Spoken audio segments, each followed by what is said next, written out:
este año, no podía ser de otro modo, bueno, pues el tema del encuentro es la crisis, ¿no?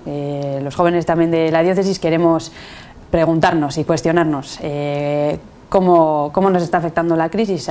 Nos afecta de maneras muy distintas, pero queremos hacernos conscientes de eso, ¿no? Y sobre todo de cómo estamos respondiendo, ¿no? Y compartir pues qué alternativas estamos poniendo en marcha y qué compromisos, ¿no? O qué implicaciones estamos teniendo respecto a la crisis.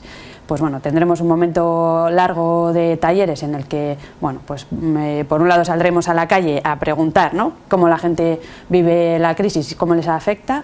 Y después tenemos también como, bueno, distintos talleres pues de alternativas, ¿no? Frente a la crisis, la alternativa de banca ética, la alternativa de la ecología o el decrecimiento, la alternativa también del comercio justo, eso es. Luego también cómo la crisis está afectando a colectivos concretamente, ¿no? Pues colectivos de excluidos, ¿no? Sobre todo el tema de presos, a las relaciones norte-sur y a la inmigración, ¿no? A cómo nosotros también nos implicamos en la acogida o en el acompañamiento a inmigrantes.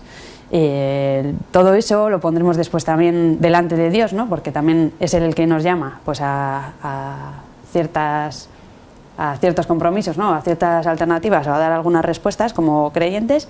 Y después, bueno, pues tendremos también un ratito de picoteo para coger fuerzas y finalmente terminar con la compañía de Siro López y un espectáculo de mimo que, bueno, pues quiere recoger también todos esos valores por los que apostamos como creyentes, pero sobre todo en clave de humor, ¿no? Que es lo que también nos caracteriza, sobre todo por la esperanza, ¿no? Como creyentes.